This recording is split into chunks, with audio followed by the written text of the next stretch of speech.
ಹೆಬ್ಬಳಲು Shri Chakramata YouTube channel ವೀಕ್ಷಕರಿಗೆ ನನ್ನ ಹೃತ್ಪೂರ್ವಕ ನಮಸ್ಕಾರಗಳು. ಸುಭಾಷಿತ: ಆಕಾರವಿಲ್ಲದ ಕಲ್ಲನ್ನು ಬೇಕಾದರೂ ಸುಂದರ ಶಿಲೆಯನ್ನಾಗಿ ಮಾಡಬಹುದು, ಆದರೆ ಅಹಂಕಾರ ಇರುವ ಮನುಷ್ಯರನ್ನು ಬದಲಾಯಿಸಲು ಸಾಧ್ಯವಿಲ್ಲ.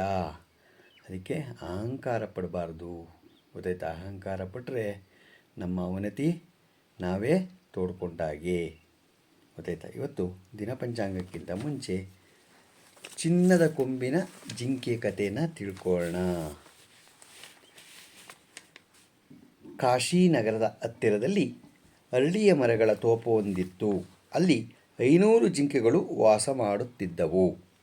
ಬಂಗಾರದ ಕೊಂಬಿನ ಒಂದು ಜಿಂಕೆ ಅವುಗಳ ರಾಜನಾಗಿತ್ತು.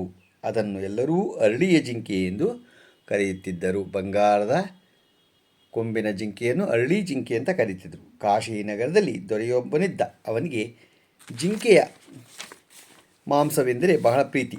ಅವನು ಆಗಾಗ್ಗೆ ಅರಳಿ ತೋಪಿಗೆ ಬಂದು 10 ಜಿಂಕೆಗಳನ್ನು ಬೇಟೆಯಾಡಿ ನಗರಕ್ಕೆ ಒಯ್ಯುತ್ತಿದ್ದ. ಆದರೆ ಪ್ರಜೆಗಳಿಗೆ ರಾಜನ ಹಿಂದೆ ಪದೇ ಪದೇ ಬೇಟೆಗೆ ಹೋಗಲು ಸಾಧ್ಯವಾಗುತ್ತಿರಲಿಲ್ಲ. ಆದ್ದರಿಂದ ಅವರೆಂದರು, ಮಹಾಪ್ರಭು, ಅರಮನೆಯ ದೊಡ್ಡ ಉದ್ಯಾನದಲ್ಲಿ ಆ ಜಿಂಕೆಗಳನ್ನೆಲ್ಲ ತಂದಿಟ್ಟರೆ ತಮಗೆ ಬೇಕಾದಾಗ ಒಂದೊಂದನ್ನು ತೆಗೆದುಕೊಳ್ಳಬಹುದಲ್ಲವೇ? ರಾಜನಿಗೂ ಈ ಸೂಚನೆ ಸರಿ ಎನಿಸಿ ತನ್ನ ಸೈನ್ಯಕ್ಕೆ ಎಲ್ಲ ಜಿಂಕೆಗಳನ್ನು ತಂದು ಉದ್ಯಾನದಲ್ಲಿ ಬಿಡುವಂತೆ ಆಜ್ಞಾಪಿಸಿದ.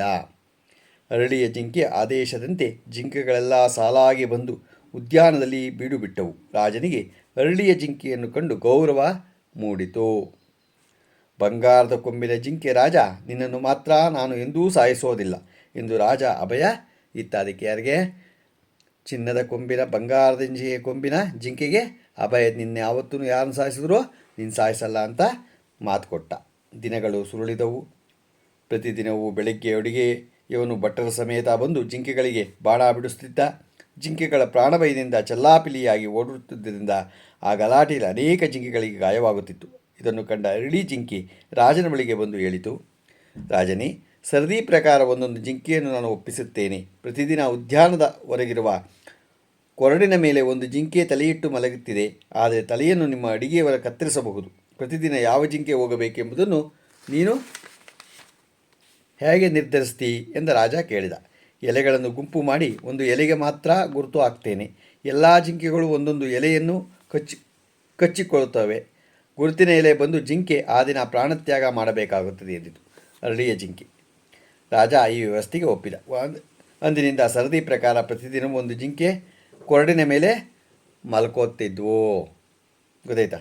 ಸ್ವಲ್ಪ ದಿನಗಳು ಕಳೆದ ಬಳಿಕ ಒಂದು ದಿನ ಹೆಣ್ಣು ಜಿಂಕೆಯೊಂದರ ಸರದಿ ಬಂತು. ಅದು ಅಳುತ್ತಾ ಕುಳಿತು ನೋಡಿ ಅರಳಿ ಜಿಂಕೆ ಕಾಣವೇನೆಂದು ಕೇಳಿತು. ಹೆಣ್ಣು ಜಿಂಕೆ ಎಂದಿತು. ಜಿಂಕೆ, ರಾಜ, ನಾನೀಗ ಗರ್ಭಿಣಿಯಾಗಿದ್ದೇನೆ. ನನ್ನನ್ನು ಕೊಂದರೆ 2 ಜೀವಗಳು ಕೊಂದ ಪಾಪ ಬರುವುದಿಲ್ಲವೇ? ಅದೂ ಅಲ್ಲದೆ ನಾಳೆ ಹುಟ್ಟುವ ನನ್ನ ಮಗುವಿಗೆ ಮುಖ ನೋಡಬೇಕೆಂದು ನನಗೆ ಆಸೆ. ಮಗು ಹುಟ್ಟಿದ ಕೂಡಲೇ ನಾನು ಯಾವ ಯೋಚನೆಯನ್ನು ಇಲ್ಲದೆ ಸಾಯಲು ಸಿದ್ಧ. ಅಲ್ಲಿ ತನಕ ನನಗೆ ಸಾಯೋದಕ್ಕೆ ಇಷ್ಟ ಇಲ್ಲ ಅಂತೇನೆ. ಅರಳಿ ಜಿಂಕೆಗೆ ಕನಿಕರವಾಯಿತು. ಆಗಲಿ, ಹೋಗಮ್ಮ, ನಿನಗೆ ಒಳ್ಳೆಯ ಮಗು ಹುಟ್ಟಲಿ ಎಂದು ಹೇಳಿ ಕಳುಹಿಸಿಬಿಟ್ಟಿತು. ಆದರೆ ಸರದಿಯನ್ನು ತಪ್ಪಿಸುವ ಆಗಿಲ್ಲವಲ್ಲ, ಕೊಳ್ಳೆ ಕಳಿಸಲೇಬೇಕಲ್ಲ ಅಲ್ಲಿಗೆ. ಅರಳಿ ಜಿಂಕೆ ತಾನೇ ಹೋಗಿ ಕೊರಡಿನ ಮೇಲೆ ತಲೆಯಿಟ್ಟು ಮಲಗಿತು. ಯಥಾ ಪ್ರಕಾರ ಜಿಂಕೆಯನ್ನು ಕಡಿಯಲು ಬಂದ ಅಡಿಗೆಯವನು ಬಂಗಾರ ಬಣ್ಣದ ಕೊಂಬುಗಳನ್ನು ಕಂಡು ಅದು ಜಿಂಕೆ ರಾಜ ಎಂದು ತಿಳಿದುಕೊಂಡು ಅದನ್ನು ಸಾಯಿಸಬಾರದೆಂದು ರಾಜಾಜ್ಞೆಯಾಗಿದ್ದರಿಂದ ಅದನ್ನು ದೊರೆಯ ಬಳಿಗೆ ಓಡಿದ. ರಾಜನು ಬಂದು ಅರಳಿ ಜಿಂಕೆಯನ್ನು ಕಂಡು ಬೆರಗಾದ.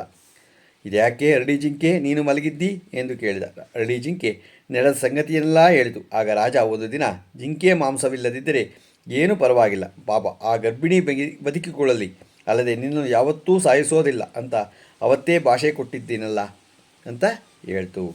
ಅರಳಿ ಜಿಂಕೆ ಮೃದುವಾಗಿ ಕೇಳಿತು, ಮಹಾರಾಜ, ನನಗೂ ಆ ಗರ್ಭಿಣಿ ಜಿಂಕೆಗೂ ಪ್ರಾಣದಾನ ಮಾಡಿದೆ. ಬೇರೆ ಜಿಂಕೆಗಳು ಹೀಗೆಯೇ ನಿನ್ನ ಕರುಣೆಗೆ ಪಾತ್ರನಾಗಬಾರದೆ? ರಾಜ ಅದರ ಬುದ್ಧಿವಂತಿಕೆಗೆ ಹಾಗೂ ತ್ಯಾಗಕ್ಕೆ ತಲೆದೂಗುತ್ತು ಹೇಳಿದ. ಅರಳಿ ಜಿಂಕೆ, ನಿನ್ನ ಹಾಗೆಯೇ ದಯೆ ಕರುಣೆ ಇರುವವರು ನಾನು ಮನುಷ್ಯರಲ್ಲೂ ಕಂಡಿಲ್ಲ.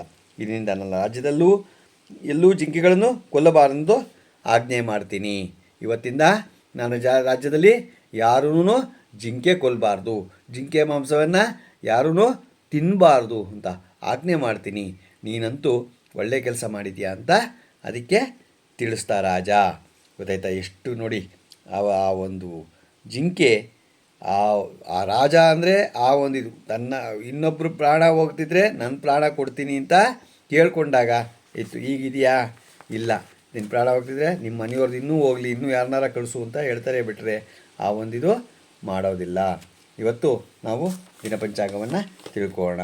ದಿನಾಂಕ 28/3/2025 ಶುಕ್ರವಾರ, ಶ್ರೀ ಕ್ರೋಧಿನಾಮ ಸಂವತ್ಸರ, ಉತ್ತರಾಯಣ, ಶಿಶಿರ ಋತು, ಪಾಲ್ಗುಣ ಮಾಸ, ಕೃಷ್ಣಪಕ್ಷ, ತಿಥಿ ಚತುರ್ದಶಿ, ಸಾಯಂಕಾಲ 6:58, ನಕ್ಷತ್ರ ಪೂರ್ವಭಾದ್ರ, ರಾತ್ರಿ 9:32, ಮಳೆ ಉತ್ತರಾಭಾದ್ರ 3ನೇ ಪಾದ, ರಾಹುಕಾಲ 10:52ರಿಂದ 12:29 ತನಕ ಇದೆ, ಗುಳಿಕ ಕಾಲ 7:54ರಿಂದ 9:26 ತನಕ ಇದೆ, ಯಮಗಂಟ ಕಾಲ 3:32ರಿಂದ 5:03 ತನಕ ಇದೆ.